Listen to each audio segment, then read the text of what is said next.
말씀을 보겠습니다. 하나님 말씀 열왕기하 23장 1절부터 봅니다. 구약성경 602페이지입니다. 열왕기하 23장 1절 2절 우리 다 같이 합독하겠습니다.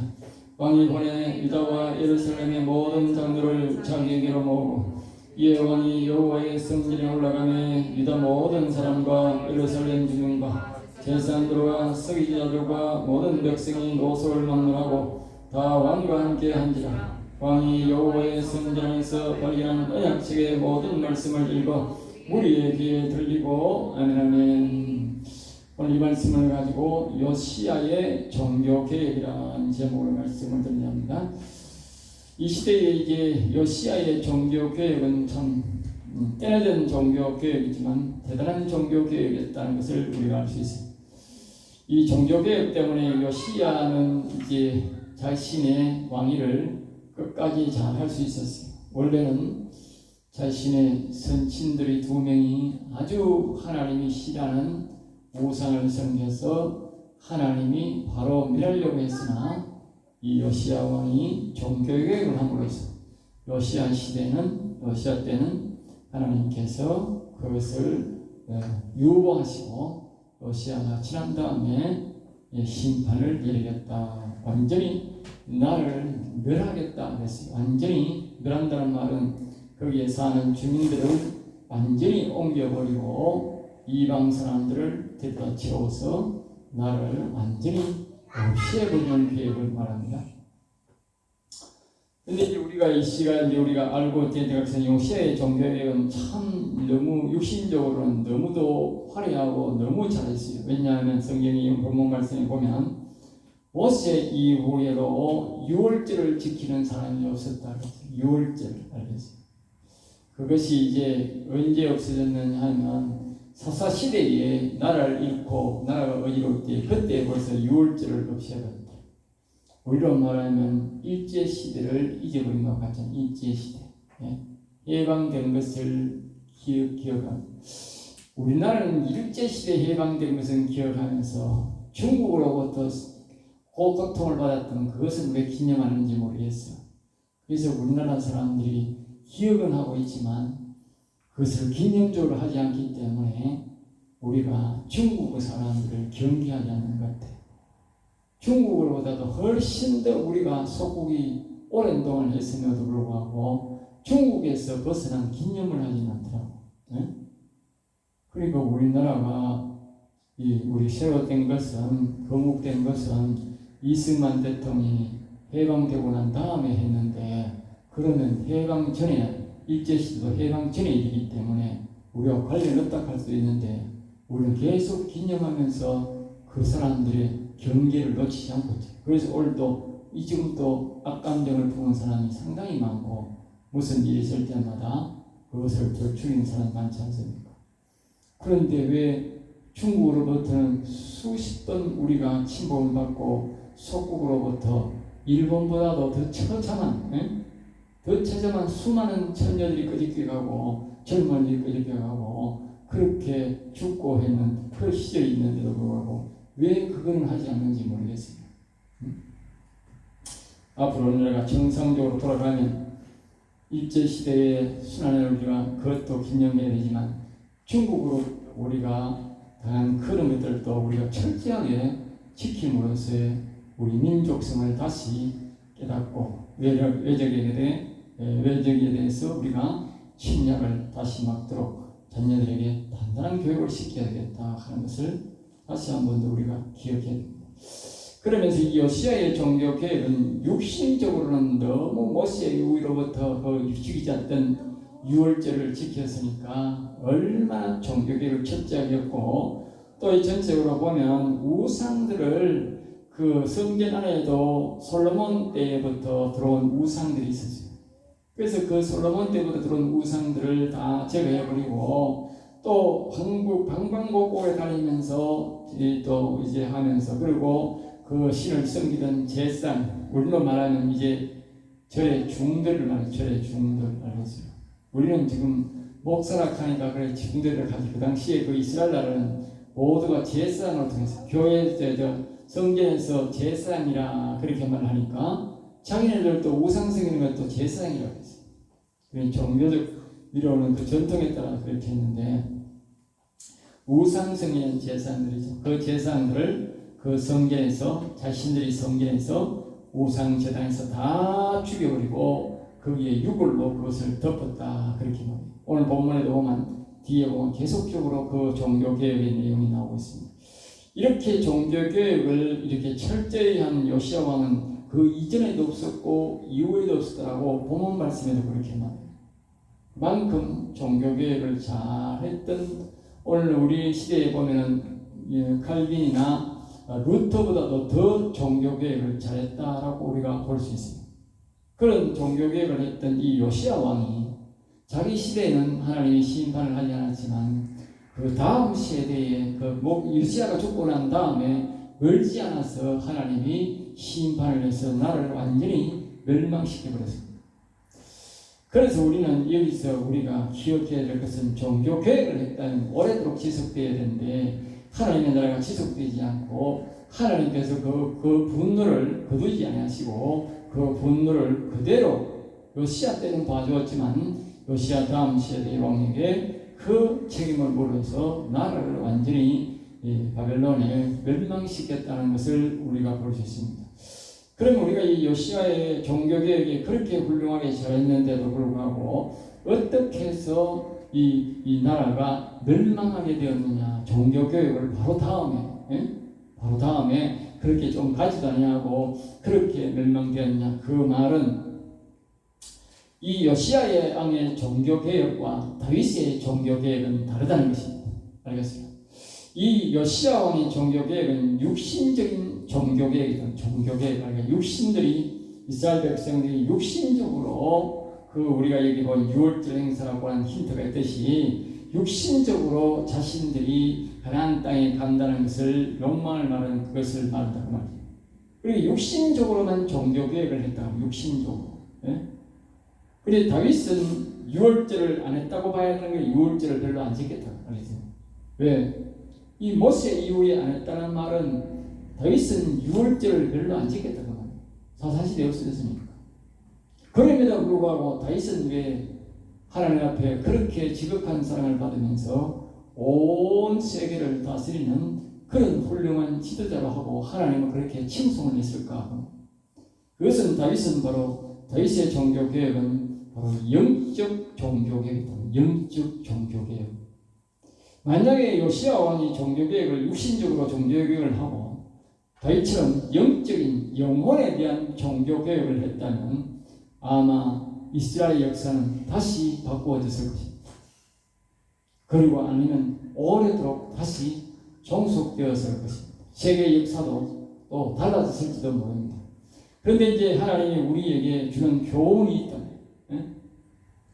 요시야의 종교개혁, 육신적인 종교개혁을 해가지고는 하나님이 크게 기뻐하지 않는다. 당대에게는 복을 주지만 여러 세대에게, 자녀 세대에게까지 복을 주지는 않는다. 다윗처럼. 그러니까 우리가 요시야와 같은 이런 종교개혁, 루터와 같은 칼 켈빈과 같은 이런 종교개혁을 한다고 해서 하나님이 오래도록 지속되게 하는 복이 아니고 바로 다윗과 같은 영적인 종교개혁을 해야만이 하나님이 기뻐하시고 그 오랜 다음 세대까지도 하나님께서 보장한다고 하는 것을 우리에게 가르쳐주는 것이 바로 열왕기 23장 즉 요시야 왕의 종교개혁입니다. 거듭 말하지만 이 요시야 왕처럼 종교개혁을 잘한 사람은 오늘 이 시대까지도 없다. 그럼에도 우리 불구하고 이 요시야 왕이 당대에는 보장을 받았지만 계속적으로 그 자신들의 죄악을 용서를 못 받았다.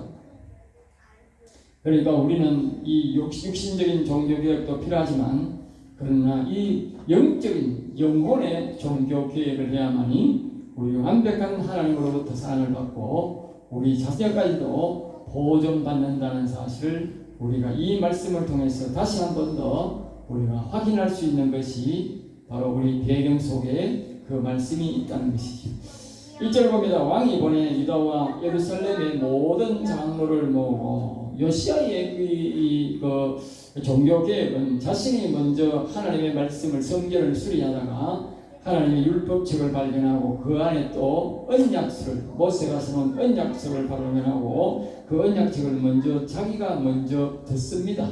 듣고 회개를 하고 난 다음에 자신이 이제 계획을 합니다. 나이가 그 당시에 26살이 되었는데 그 정도 되면 이제 왕을 한 지도 18년 가까이가 되었기 때문에 어느 정도의 이제 나이도 되었고 통치력도 생겼기 때문에 아주 치밀하게 계획하에 움직이는 것을 볼 수 있습니다.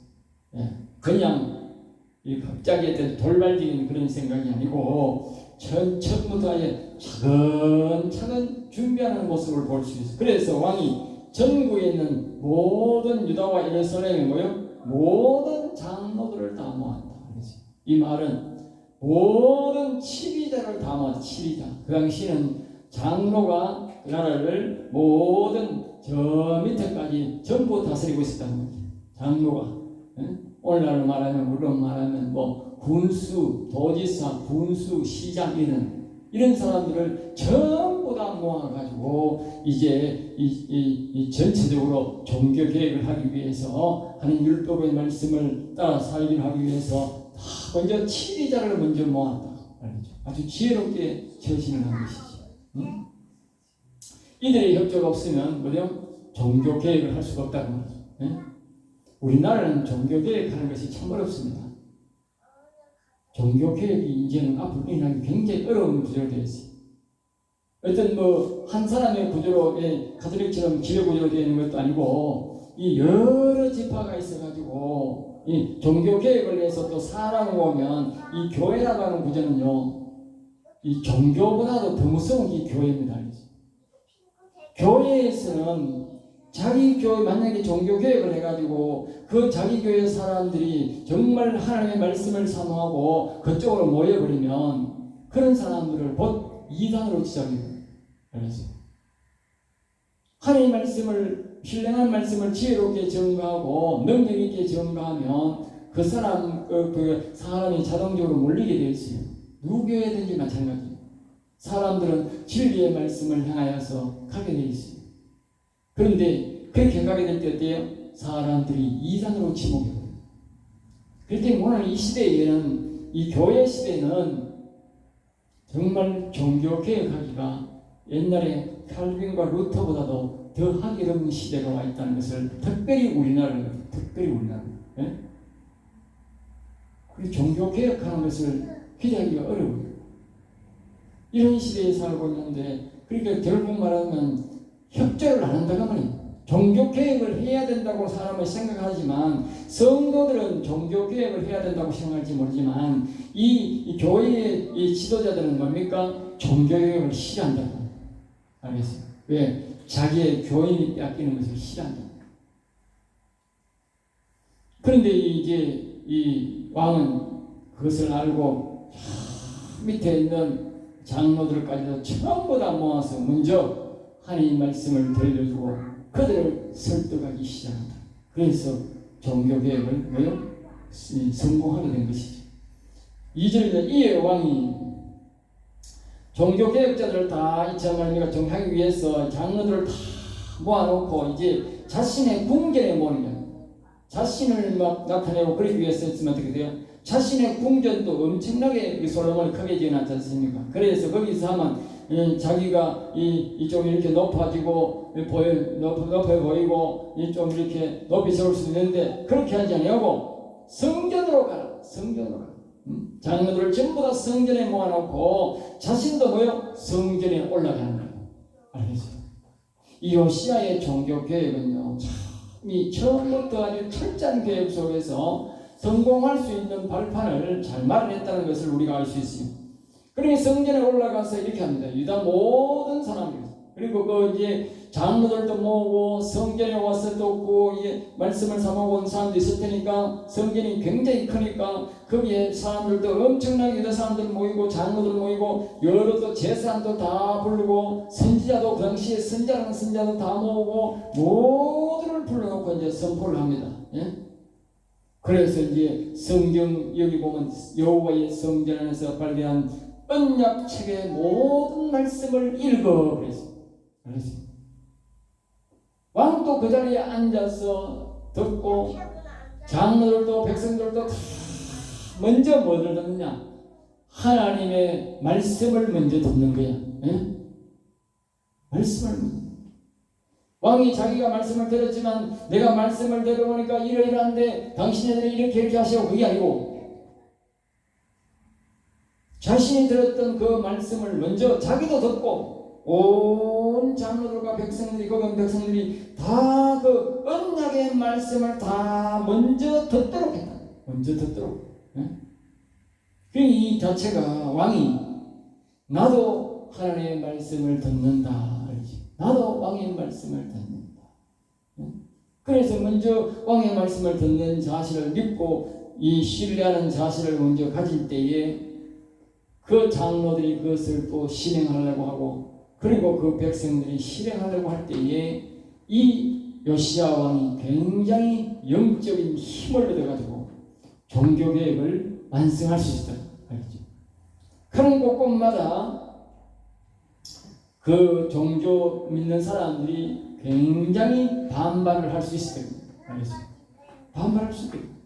그런데 전국의 장로들을 다 불러다가 교육시키고 제사장과 선지자와 백성들에게 그것을 자신이 여호와를 섬기는 것을 하고 전부 다 그것을 선포를 했기 때문에 선포를 했기 때문에 하나가 되고 그동안 우상을 섬겼던 많은 사람들이 전부 다 왕을 중심으로 성전을 중심으로 하나님의 말씀을 중심으로 하나가 되어버리게 만들었다는 거예요. 여기서 이제 요시야 왕이 바로 뭐요? 종교개혁에 성공을 가져올 수 있었다는 거예요. 오늘날도 우리가 종교개혁을 하면 이런 식으로 해야 돼요. 이런 식으로. 자기를 자꾸 내세우고 내가 이렇게 말씀을 배웠는데 저렇게 말씀을 배웠는데 그러면 안 된다. 자기의 어떤 이론을 내세우면 안 된다. 오직 하나님의 말씀 앞에 나도 굴복하고 당신도 굴복하세요. 이렇게 해서 이제 종교개혁을 시작해야 된다는 거죠. 3절입니다. 왕이 단 위에 서서 그랬어요. 그래서 이제 말씀을 다 들려주고 난 다음에 이제 왕이 그 다음에 이제 단 위에 서게 된 것이죠. 여호와 앞에서 언약을 세우되 그래서 이제 여호와 하나님의 말씀을 들은 그 여호와의 말씀 그 언약책의 말씀에 따라 이제 다시 우리가 그동안 이제 잊어버렸으니까 사람들이 언약을 잊어버렸으니까 다시 우리가 그 언약에 따라 언약을 다시 세우자. 언약을 다시 세우자. 그러면서 이제 말하는 것이 온 백성이 마음과 뜻, 즉 생각, 육신의 그 생각, 뜻을 다하여 여호와를 섬기고 이제부터는 여호와를 섬기자. 그 다음에 이 율법책이 가르치는 대로 순종하고 계명을 지키자. 그 다음에 하나님의 법도를 지키자. 그리고 율법과 율례, 즉 하라는 것과 하지 말라는 것이 있는데 그것들을 우리가 지켜서 우리가 이 언약을 하는 약속을 지킬 것자. 내가 먼저 지키겠다고. 내가 이 약속대로 살고 이 율법대로 이 율례대로 가르치는 대로 내가 살겠다. 당신 백성들 여러분들도 다 이 말씀대로 사세요. 그렇게 이제 선포를 하는 선포. 그러자 그 백성들도 그러하겠다. 그렇게. 이스라엘 나라에서 또 특별히 또 이 유다 나라도 마찬가지지만 그들이 밑에 사람들이 우상을 많이 섬기게 된 것은요. 전부 다 왕들이 잘못해요. 왕들. 알겠어요? 왕들이 이와 같이 왕이 보면 이렇게 여호와를 섬기고 이렇게 언약대로 살는 것대로 살겠다고 선포를 하니까 보십시오. 백성들이 다 우상을 섬기다가도 다 언약대로 하나님 말씀을 쓴 대로 살겠다고 약속합니다. 그런 걸로 보면 그동안 이스라엘 백성들이 타락한 것은 모두가 누구 탓이다? 왕 탓이다. 왕이 잘못해서 왕이 다른 데 눈길을 주고 왕이 여호와를 경외하지 않고 다른 신을 섬기고 다른 데 눈길을 주니까 백성들이 다 타락했다. 이 지도자를 사는 것은 상당히 중요한 겁니다. 나라의 지도자나 나라의 정치 지도자들이 타락하면 온 나라 백성들이 타락하라는 말을 안 해도 저절로 타락해 버립니다. 그래서 성경은 항상 우리에게 말합니다. 나라의 지도자는 정직해야 되고 잘못된 놈을 붙잡아다 가지고 호되게 나무려고 잘하는 사람을 상급을 주라고. 왕이 할 짓은 거짓말 하면 된다고 했어요. 지도자는 그 일만 하면 된다고 했어요. 그러면 스스로 알아서 잘못된 놈들은 다 도망가 보고 쥐구멍에 숨듯이 숨어버리고, 예? 열심히 하고 부지런히 하는 사람들은 바깥에 나와서 그분들이 덕세를 하고 그분들이 주축을 일어나는 모습, 온 나라 사람들이 스스로 열심히 일을 하고, 네? 보조리를 잡아내고 열심히 한다. 어느 나라가 우리나라는 이제 나쁜 놈들은 다 봐주고, 예? 대놓고 국가적으로 나쁜 놈은 봐주고 착한 놈은 죄를 뒤집어 쓰여가 감옥에 집어넣고 억울하게 만들고 그런 나라가 되어버렸어요. 그러니까 이제 착하고 열심히 일하고 성실히 일하는 사람은 쥐구멍 찾아가지고 다 들어가 보고 없고, 전부 도둑놈들과, 예? 나쁜 품성을 가진 놈들은 지사장이 왔다고 튀어나와가지고 다고 설치되니까 나라가 엉망진창이 된 겁니다. 그러니까 이 대통령이라 하는 정치 지도자라고 하는 것은요, 하나님 말씀대로 하면 돼. 못된 놈을 붙잡아다 가지고 그냥 엄벌을 치러버리는, 잘한 사람을 불러다가 상을 주면 열심히 신나게 일자랍니다. 나라가 부강한 나라가 되는 것이. 그렇지 않고 엉뚱한 짓거리만 들딱 나하고, 정치 노릇만 하고, 그러니까 나라가 역경과 어려움 속에 시궁창 속으로 들어가는 것입니다. 나라가 씌워지는 하루아침에 씌워지는 게 아닙니다. 수십 년의 노력 끝에 수많은 백성들의 그 고단한 노력 속에 우리가 나라가 건설되는 것인데, 무너지는 것은 탑이 무너지듯이 밑에 돌 하나만 잘못 빠지면 다 하루아침에 다 무너지는 겁니다. 우리가 뭐 건재한 나라가 이 대단한 나라가 이렇게 언제 무너지겠노? 어떻게 되겠노? 그렇지 않습니다. 탑이 씌우는 것은 수년이 걸리고 무너지는 것은 밑에 돌 하나 빼고 와장창 다 무너집니다.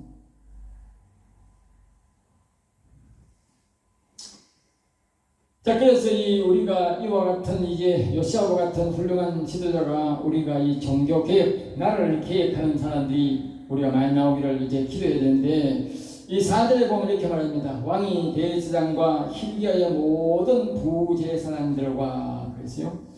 언약에 따라서 율법에 따라 그동안 성전을 더럽힌 것들을 제일 먼저 정리를 했다. 모두 성전에서 제거했다. 그랬어요. 이는 모두 자신의 아버지, 할아버지, 앞에 나아가면 뒤에 오는 솔로몬 시대의 우상을 들여놓았던 것도, 아무도 손을 안 댔는데 이 요시아가 그때 끝까지 싹 다 정리해버렸어요. 아마도 우리나라가 정치가 안정이 되면 우리나라의 이 교회를 제일 먼저 정리해야 될 것 같아요. 제가 보건대는 요시아가 제일 먼저 성전을 정리했듯이 우리나라 교회를 정리해야 돼. 세상 법으로 정리를 하든지 하나님의 법으로 정리를 하든지, 제 생각에는 교회를 제일 먼저 정리해야 돼. 교회의 부패가 곧 세상의 부패였다는 것을 우리가 알 수 있어요. 우리가 이 이스라엘 나라가 왜 부패했느냐 알 수 있는 것은 바로 이 솔로몬이 성전에, 지가 지은 성전에, 자기 아버지가 물론 다 준비한 성전에 자기가 지었다고 말입니다. 거기에다가 우상을 갖다 들여놨다고. 그러니까 자기는 유다만 한 지파만 이제 다윗의 신앙을 유지하게 되고 북이스라엘 11지파가 나가서 다 망했다고. 나가자마자 그때부터 한 번도 우상을 성인 왕이 없다니까. 북이스라엘은. 남쪽 유다는 우상 안 성인 왕이 있지만 북이스라엘은 한 왕도 우상 안 성인 왕이 없어요. 그것은 무엇을 말하느냐 그 말이에요. 무엇을 말하느냐. 하나님께서 왜 솔로몬 시대에 하나님께서 나라를 갈랐단 말이에요. 그것이 바로 솔로몬이 성전에 우상을 갖다 놨다 그 말이에요. 그러니까 우리나라도 예외가 아니다 그 말이에요. 왜 우리나라가 갈라졌느냐 그 말이에요. 바로 이 교회에 우리가 알지 못하는 우상을 갖다 놨다 그 말이에요. 우상을 갖다 놨다. 우리 위에 선조가 우리 기독교 안에 우상을 갖다 넣어놨다 그 말이지. 우리가 그 우상을 없애고 결국 영혼 중심으로 우리가 다윗의 종교개혁으로 영혼 중심의 종교개혁이 일어날 때에 우리나라가 정말 올바른 나라 되고 세계의 제일 1등 가는 나라가 될 수 있는 그런 구조가 우리가 형성이 된다. 그전에는 안 되는 거예요. 나라가 어렵고 두둥강이 나고 자꾸 남한 안에서도 남북으로 갈라지고 좌우로 갈라지는 이유는 교회 안에 솔로몬이 심은 우상이 있듯이 그때에 심은 우상이 있다고 잘못된 기독교관이 들어와 있다고 말이지. 그러니까 나라가 갈라지고 나라가 안 갈라져도 안에서 또 동서남북으로 갈라지고 자꾸 갈라지는 거예요. 우리가 이 성경을 보면 성경 안에서 답을 준다는 거예요. 답을 주고 있다. 왜 이스라엘이 하나님께서 그냥 우연히 갈라졌을까? 그게 아니고 내가 성경을 연구하면서 발견한 거예요. 아, 그렇구나. 솔로몬이 지가 지은 성전이 아니고 저아버지가 지은 성전인데 거기다가 지가 우상을 갖다 놓고 죽었다고 말이에요. 그게 하나님이 얼마나 화가 났겠어요.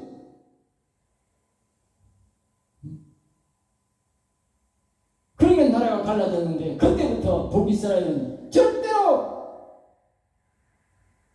한 명도 여호와를 섬기는 왕이 없는 거예요. 바로 그 성전에 솔로몬이 우상을 심어가지고 그리고 결국은 남유다도 똑같은 게다.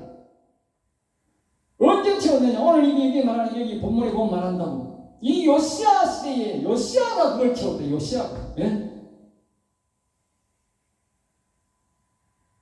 그 결국 이스라엘이 망한 것은 솔로몬이 성전에 우상을 갖다 들어가 놓고 망했단 말이야. 망하게 한 원흉은 누구냐? 솔로몬이란 말이야. 제가 그걸 보건데 우리나라에도 분명히 이 교회 안에 우상을 갖다 놓은 놈이 있다. 우상을 갖다 놓은 놈. 예? 그 우상이 아직도 있다.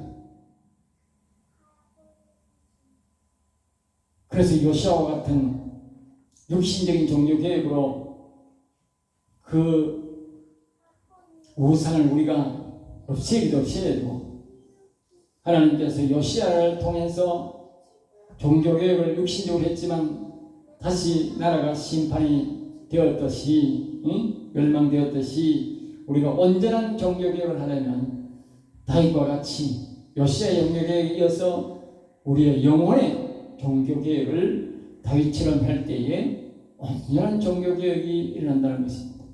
그래서 우리는 이 일을 두고 러시아의 종교개혁도 위해서 기도해야 되지만 우리의 다윗과 같은 영혼의 종교개혁을 해서 완전한 종교개혁을 우리에게 하나님께서 안겨달라고 우리 민족이 그것을 성취하게 해달라고 우리가 기도할 때에 하나님 뜻이 그것이 이룰 줄로 믿습니다. 오늘 여기까지 하고 기도하겠습니다. 하늘에 계신 아버지여 감사하고 감사합니다. 부족하고 인약한 저들을 붙잡아 주시고 지켜주셔서 여호와의 거룩한 말씀을 주시고 거룩한 찬양을 주시며 하나님의 거룩한 뜻을 이루고자 우리를 지켜주시고 인도해 주셔서 감사합니다. 여호와의 오늘도 우리에게 거룩한 영을 부으시고 거룩한 찬양을 주셔서 우리로 하여금 요시아와 같은 거룩한 종교 계획을 이루게 하시고 또 다윗과 같은 영혼의 종교 계획을 이루어서 온전한 계획으로 하나님께 영광을 올려드리는 귀한 이 나라 이 민족이 되도록 역사하여 주시옵소서. 될 줄 믿사옵고 나사렛 주 예수 이름으로 기도드리옵나이다. 아멘.